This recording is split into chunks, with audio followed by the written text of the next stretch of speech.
नमस्कार। आसंतु आरंभ करिबा आजिर एही सुंदर भिडियोटी। सुदशा व्रत 2026 घटिब अपार उन्नति। सुदशा व्रतरे महालक्ष्मीଙ୍କ एही 10 नामरे पकान्तु गंठी। आसंतु आरंभ करिबा सुदशा व्रतर तारीख, विधि ओ एहा पछर कहानी। ओडिया परंपरारे 12 मासरे 13 परब। सेथि मध्यरे धन धान्य ओ अभिवृद्धि पाई समस्ते माता लक्ष्मी को आराधना तथा उपासना करिथांती। महालक्ष्मींकर पूजा परंपरा अति प्राचीन। महालक्ष्मींक विभिन्न व्रत मध्यरे सुदशा व्रत अन्यतम। सुदशा व्रत 26 फेब्रुआरी 2026 फाल्गुन शुक्ल दशमी गुरुवार दिन पालन कराजिବ। एही दिन प्रत्येक ओडिया महिला माने शुद्धभूत होई मां लक्ष्मींकर एही व्रत पालन करिथांती। सुमरित 10 घिଅ धଳा सूतार एक व्रत पूजा कराजिବାର विधि रहिछि। ସେହି व्रतକୁ परवर्ती सुदशा व्रत पर्यंत बाहुरे धारण कराଯାଏ। शुक्ल पक्ष दशमी तिथि गुरुवाରରେ पड़िले ताहा सुदशा व्रत रूपे पालित हुए। एथिरे लक्ष्मीକୁ पूजा कराଯାए। ଏହି पर्व ओडिशार विशेषत्व। एहाକୁ केवଳ ओडिया महिला हिंदूମାନେ ପାଳନ କରିଥାନ୍ତି।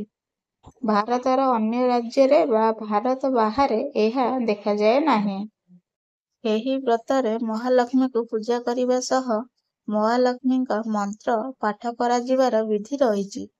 ପୂଜା ଶେଷରେ ବିବାହିତା ନାରୀମାନେ ବ୍ରତ ଧାରଣ କରନ୍ତି। ଏହି ବ୍ରତ ପଛରେ ରହିଛି ଅଲୌକିକ କାହାଣୀ।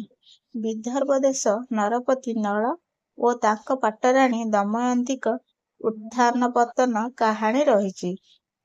ଥରେ ଜଣେ ବିଧବା ବ୍ରାହ୍ମଣୀ ନଦୀରୁ ପାଣି ଆଣିବା ସମୟରେ ନିଜ ବ୍ରତଟିକୁ ହଜାଇ ଦେଇଥିଲେ। ବ୍ରତ ହଜାଇ ବିକଳ ଭାବେ କାନ୍ଦୁଥିବା ବେଳେ ନଳ ରାଜା ତାଙ୍କର ଦୁଃଖ ଦୂର କରିବା ପାଇଁ ସତ୍ୟବଦ୍ଧ ହୋଇ ନିଜ ରାଣୀଙ୍କ ଠାରୁ ବ୍ରତ ଆଣି ବ୍ରାହ୍ମଣୀଙ୍କୁ ଦେଇଥିଲେ।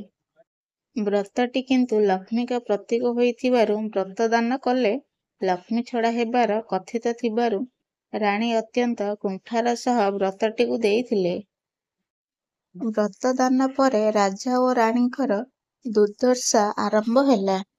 ଯାବତୀୟ ଦୁଃଖ ଦୁର୍ଦ୍ଦଶା ଭୋଗ କଲା ପରେ ରାଣୀ ପୁନଶ୍ଚ ଯଥାବିଧି ସୁଦଶା ବ୍ରତ ପାଳନ କରିବା ପରେ ସେମାନଙ୍କର ସମସ୍ତ ଅପହୃତ ସୁଖ ସୌଭାଗ୍ୟ ଫେରି ଆସିଲା। ଏହି ବ୍ରତ କଲେ ବ୍ରତଧାରୀମାନେ ଉତ୍ତମ ପରିସ୍ଥିତି ଓ ଶୁଭ ଫଳ ପ୍ରାପ୍ତ କରିଥାନ୍ତି ବୋଲି ବିଶ୍ୱାସ ରହିଛି। ତେଣୁ ବ୍ରତ ବାନ୍ଧିଲା ବେଳେ ମାତା ଲକ୍ଷ୍ମୀଙ୍କର ଏହି 10ଟି ପବିତ୍ର ନାମରେ ବ୍ରତରେ ଗଣ୍ଠି ପକାଇ ଧାରଣ କରିବା ଉଚିତ।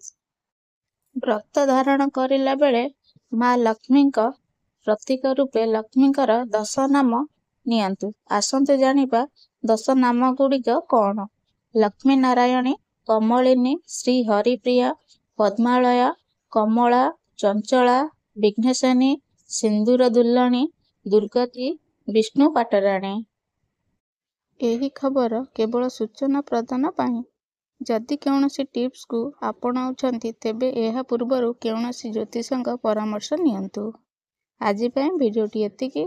ପୁଣି ଦେଖା ହେବ ଆଉ ଗୋଟେ ସୁନ୍ଦର ଭିଡ଼ିଓରେ। ଥ୍ୟାଙ୍କ୍ସ ଫର ୱାଚିଂ।